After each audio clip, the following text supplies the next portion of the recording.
Welcome to Growing Bremerton Together with Mayor Patty Lent. My special guest today is going to be Arthur Wesley Larson, Esquire. He likes to go by Wes.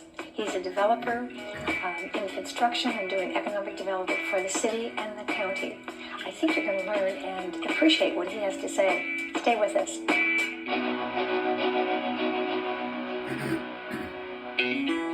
Welcome to Growing Bremerton Together with Mayor Patty Lent. I have a special guest today, and his name is Arthur Wesley Larson, Esquire, officially. He's known as Wes Larson throughout the community, and we're going to learn about his dreams and also his history as 4 generations in Kitsap County and mostly Bremerton.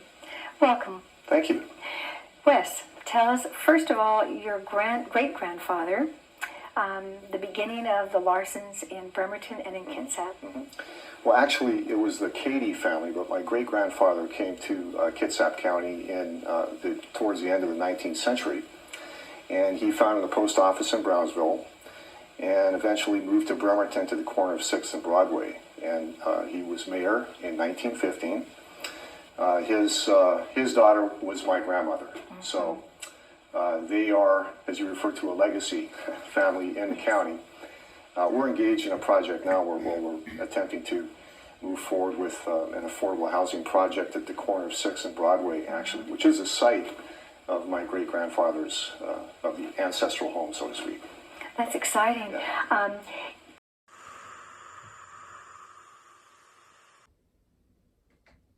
Yeah. In a much higher capacity. And so our sound transit is really a bargain, you know, in terms of being able to link into that and give us, the regional access to the whole region. Right. Yeah. So as we look to the future, and now today, it isn't for today, but as we look to the future, the young people, and even our baby boomers, the people that are now walking and riding bikes, they want to take and be able to get somewhere and not have to find a place to park. No one wants to necessarily take your car away from you, but there's a time when you don't want to have to deal with it. Mm-hmm. And I think this is a really perfect time.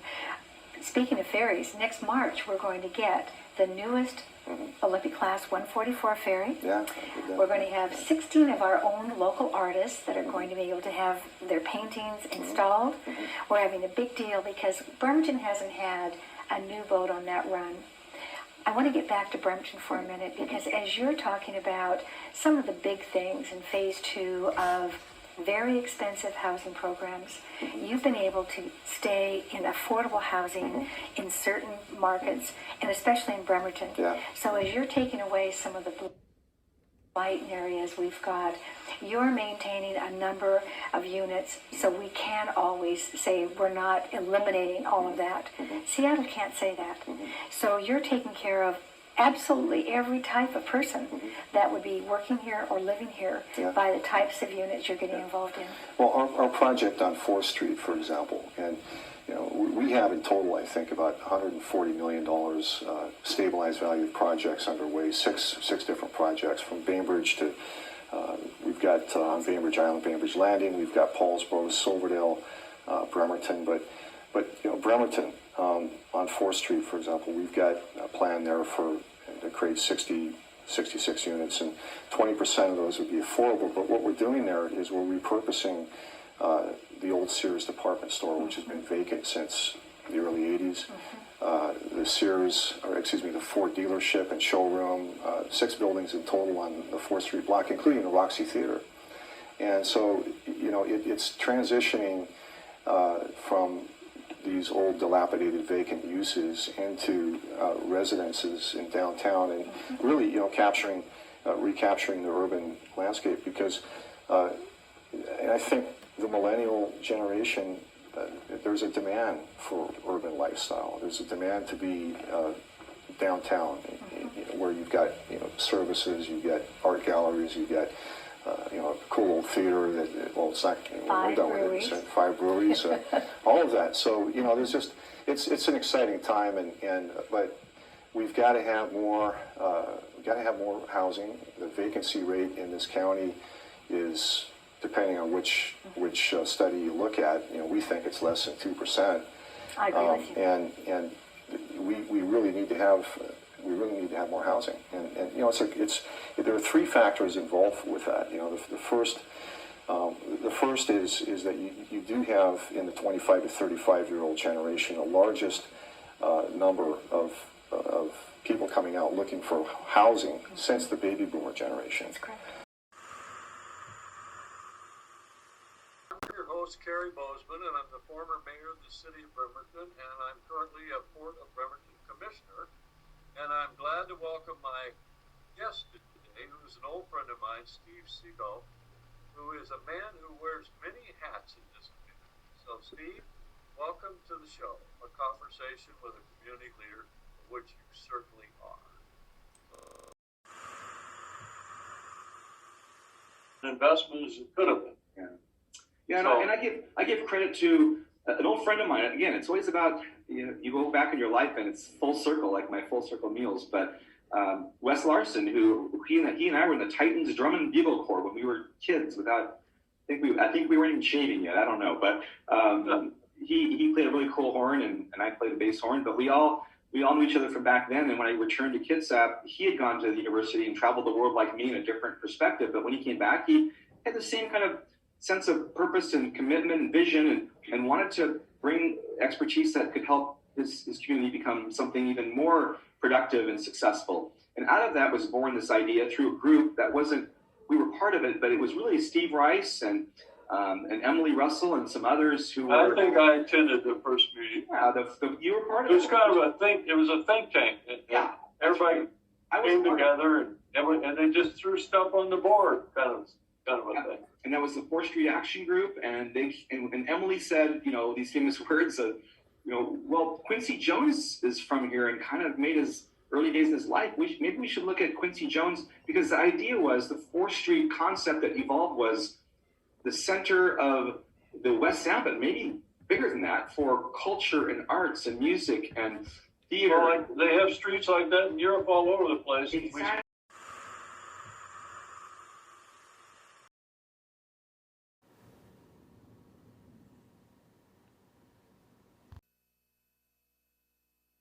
Hello, my name is 𝘼𝙛𝙛𝙦𝙾𝙪𝙾. I'm lucky enough to be a homeowner in the city of Bremerton, and it's interesting to me that Wes brings up, you know, bringing housing for our workforce and our families in Bremerton, and I don't really know of any working families that can afford the $1,400 a month studios that are going up next to the Roxy, but that's probably just me. I was actually lucky enough to move here in 2013 when rent was still affordable throughout the city. I had my pick of 1-bedrooms at $700 a month. And with just a few years of stable rent fresh out of college that were commensurate with middle income, regular jobs, my spouse and I were able to save up enough money to afford a down payment on what our friends half-jokingly refer to as the last affordable home in Bremerton. As a homeowner, I pay taxes to support the services that every city needs, and I do so happily. I would gladly see an increase in my property taxes that the council projected in one of their, I believe it was Mr. Huddy, mentioned a figure of $50 per year per $200,000 value on your home. And that would be the increase we see if we switch to a 12-year instead of an 8-year. MFTE. I think that this 12-year with affordable units reserved would give people like me, young people who want to work and live here, families who want to stay here, the option to do that and to not be bled dry by increasing rent. I wouldn't still be here in the city and I wouldn't be a homeowner if I hadn't had the opportunity, just due to market circumstances, of having affordable rent. We don't have those market circumstances anymore. That's not existing. And we have elected our governing body to help our citizens who live here to stay here and to represent us when we're talking to companies who want to come develop here. Like I said, this MFTE with 20% of affordable housing, and I look at that $864 for a 1-bedroom. That's $164 more than I was paying for my rent just 3 years ago. And, you know, I'm not low income. I work a middle income job. I, in fact, had to leave my Bremerton job for a Seattle job with better wages and actual benefits. But that's beside the point. Having affordable family units with these developments and the MFTE would allow other families, other young people, the teachers, the clerks, the service industry workers, healthcare workers, people who we need in our community to stay in our community. Where are they going to go if we don't do something to increase affordable units? And this isn't low income. I get that it's technically maybe low income, but $1,150 a month for two people is still a lot in rent. I hope that these opportunities are afforded to our citizens so they can become permanent members of our community, not be displaced, and maybe become homeowners in our community one day like me.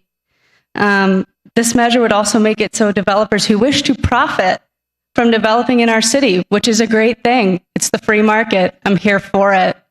It would make it so that they bring a tangible benefit to the people who already live here, not the people that we're trying to attract with these new developments. It would make it so that our council is enforcing legislation that, compels our corporate partners to be good citizens as well and provide our service to our citizens and our city as we grow and change. It's not the solution to our housing crisis, but it could be a part of the solution. And I heard someone, I believe Daryl Dogg, say we need to take our time in considering this, but in the time that it's been brought up, I know several developers have already put in their application to get approved for the 8-year tax exemption in the case that it goes away. So the longer we take our time, the more developers are going to come in to try and get under that. And even if we do make the changes, it'll be too late for many projects that are trying to get off the ground right now. So thanks for your time. Thank you, Ms. Oldfield.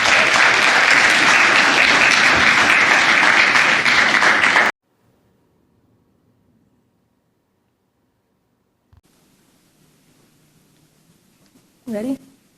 Gayla Breach, District 5, and I am here because of, once again, the MFTE. I think that most of us were under the impression that 20% were going to be offered affordable, which I think affordable is very subjective. We were also told that the people in the least expensive apartments would be moving out into these premium apartments, which would make affordable housing for these other people that didn't have housing before. Not true. Put a coat of paint on it, raise the rent. The library's asking for money. I don't mind giving money to the library. I don't mind paying for a public toilet. My taxes are $3,700 a year. B Flats pays nothing. Soundwest pays for they're called condos, and I'm still trying to figure out how the marina apartments are a condo unless they're going to get the zero tax and then sell them off at the end and then still end up paying nothing. I think the city is missing out on a lot of money from taxes from these buildings. I think that if you guys are going to continue the MFTE exemptions, that they need to actually have affordable apartments, 20%, like no more of the 8 years, just the 12 years with an allotment of 20% that are actually affordable, not affordable $2,000 for a studio, not affordable $2,000 for a studio, not affordable, well, this is Ambrose, not 3 bedrooms for $3,000. There are some affordable apartments in Bremerton. They don't take the zero tax. They actually pay taxes. One example is, I got 52 seconds. One example is 201 Shore Drive, which is in Manette. Nice building, been there forever. They are taxed $90,000 a year. It's a lot of money. City of Bremerton might not miss it, but the schools, $30,000. $22,000 to the city, that could take care of a toilet for another month, 2. 17 seconds. Oh, that's all I got. We can't afford it anymore. We can't afford it. We can't afford it.